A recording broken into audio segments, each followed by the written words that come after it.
国际消息，咱要来看，根据罗西亚媒体报道，叙利亚总统阿塞德车白离开大马士革了后，即嘛是已经逃去到莫斯科，得到政治庇护。过去捌协助阿塞德掌权的伊朗表示，阿塞德唔捌要求德黑兰斗相共打击叛乱分子。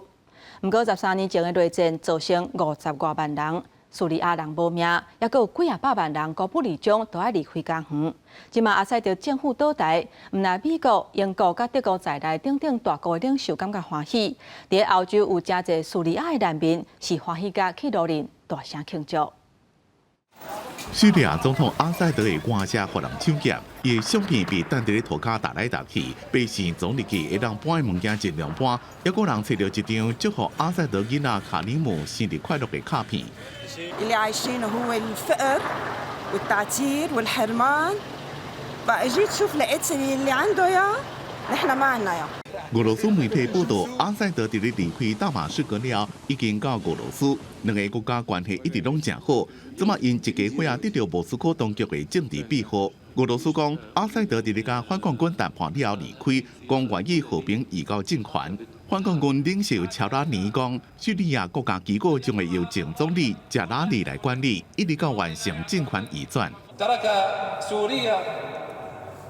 تركها مزرعة للأطماع الإيرانية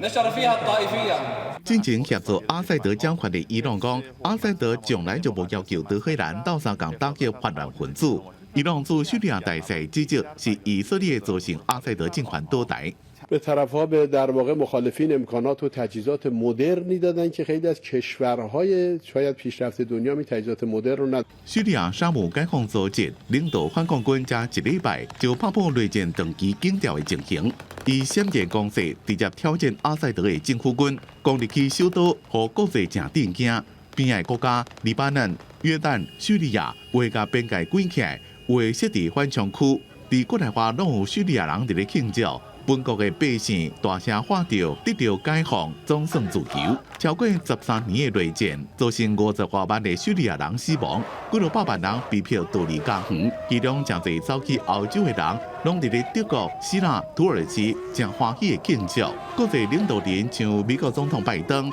英国首相施凯尔等人，拢对阿塞德政权倒台表示欢迎。公司新闻吴文玲编辑。